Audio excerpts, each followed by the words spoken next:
we was talking about that money, and you said when you look back on it, you realized that you was getting a lot of it, and you was out here getting paid. Yeah, we really was, because and still getting paid today. Come on. Off of being, down with 3-6 and hypnotized mind. And one thing about it, and that's still to this day, right today, a lot of people don't know about the industry. Mm-hmm. Sometimes, I'm old, I can tell the truth, we tend to think that we bigger than what we are. And we tend to think that we can make bigger moves that we can make.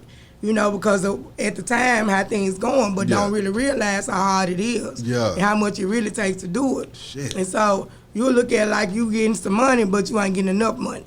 You getting some money, but you could be getting more money. That's how you thinking in your mind. That's how these new artists be thinking too. Yeah. But just don't know. So when you cut me loose, then you on your own. Yeah. And then you end up finding out that it's harder than what you thought it was. Yeah. And that's pretty much what was going on with the camp. A lot of us, we felt like, and I'm probably the first one to say it. Yeah. I'm just being honest. A lot of us, I know I did, and I'm sure they did too, felt like that they could be making more money, they could be doing a lot more than what they was doing. And then once we let go, we really had to start all over.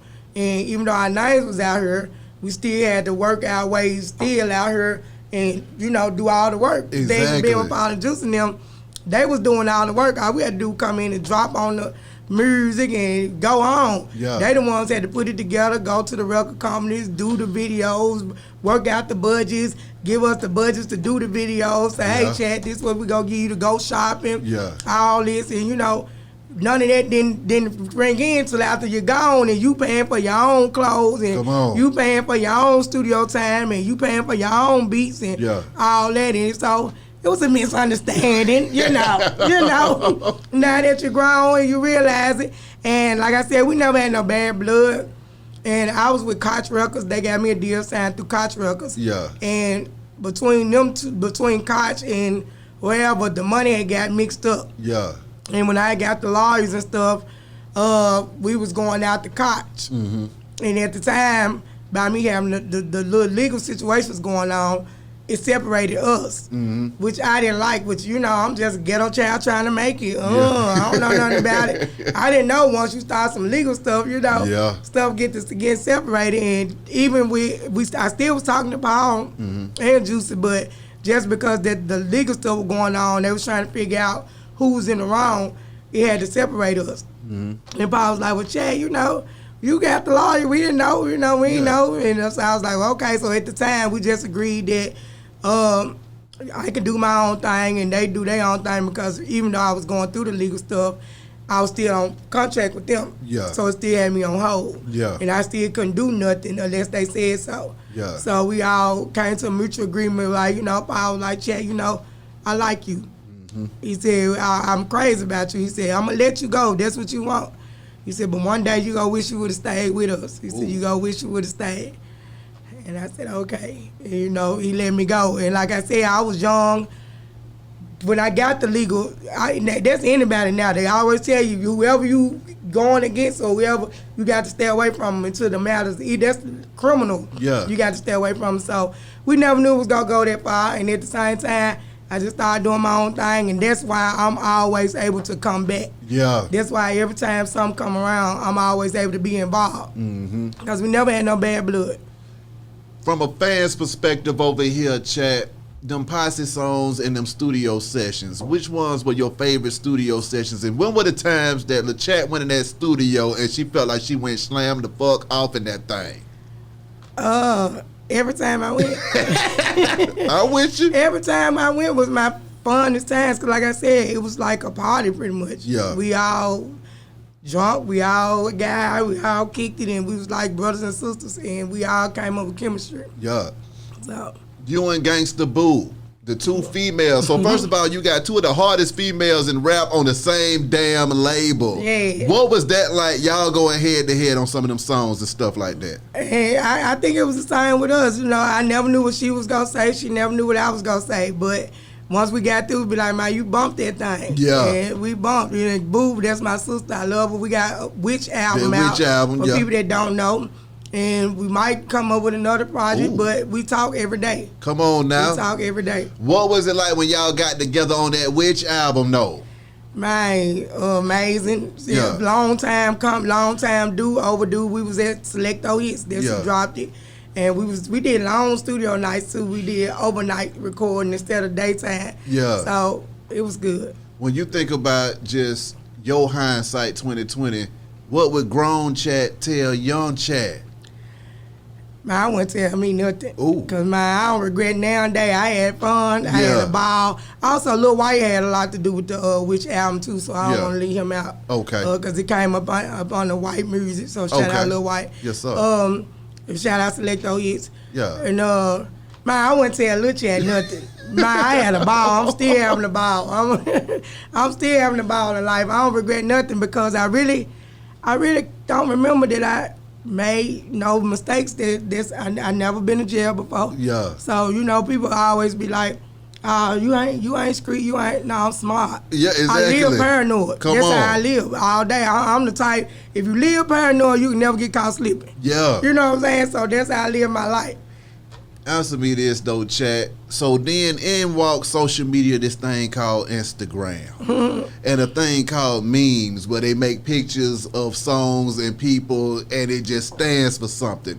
When you see yourself on a meme from that Chicken Head song and video, what goes through your mind after the fact? I just be laughing because they just don't know. That's the typical Memphis vibe. We pull up on somebody, we look at you like this.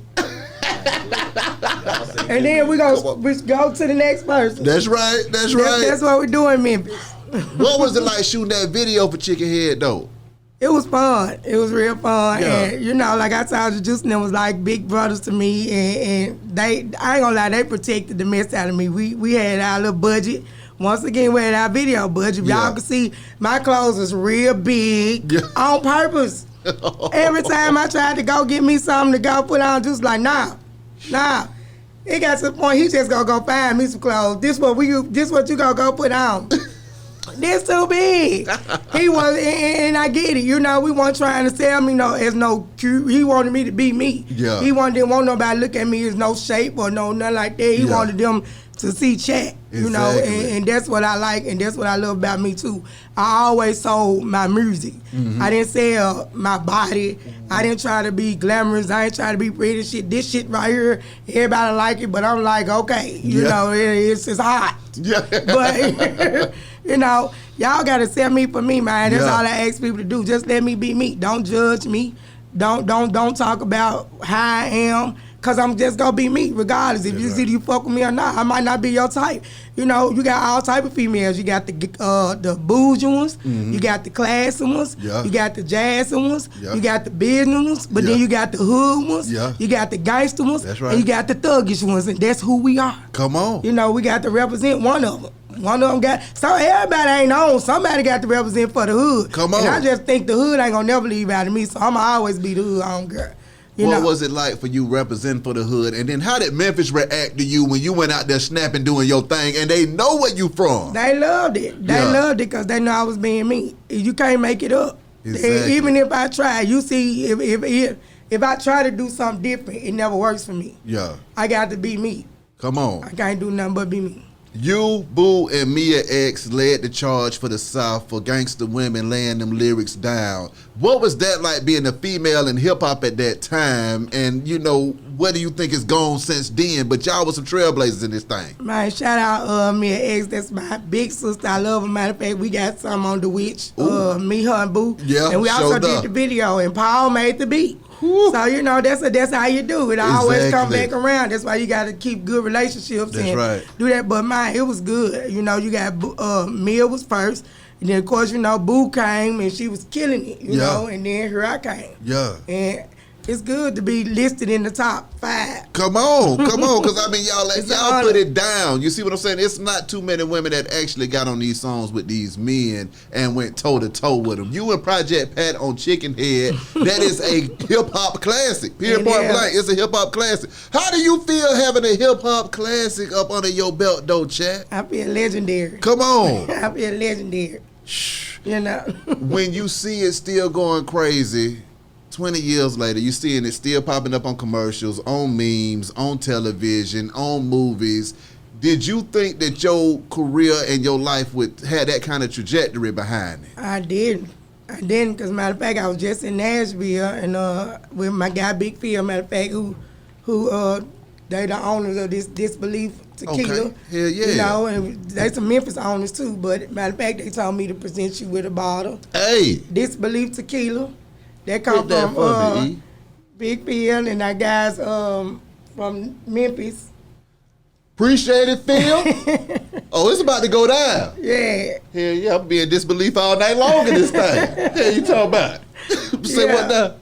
So, matter of fact, I was down there, and it was like a 20-year-old artist down there, and she just was hearing me doing my features. Yeah. And she was like, "Wow, she raps so hard," but she didn't know who I was. Yeah. And I was like, "You don't know who she is?" I'm like, "Y'all, she just 20." Yeah. I know y'all know I think I'm young. I've been rapping all y'all life. Exactly. But she just 20, and I'm happily 43 years old. Come on now. So I'm like, but she didn't know me, and then it was like, I was like, "Let me hear some of your music," and she was saying her music, and she was like, "Always in my face, talking this and that. Boy, get back. I'm trying to shake some ass." I like, that's Bitch, you just stole my damn whole verse. I like, that's what I said. And she was like, "Wait a minute." I said, "I'm on that." So she's like, "Wait a minute, that's you?" So the moral of the story is she knew Chicken Head and she knew me. Yeah. That's that, but she didn't know Chat. Yeah. So when you ask me, I do a feel to still know the Chicken Head, still that's the story that I'm making. Like, Facts. You got a lot of new generation that ain't heard Murder She Spoke. Yeah. Might don't know about me being with 3-6. Yeah. Might don't know about them, but they know about Chicken Head. Exactly. So that's big.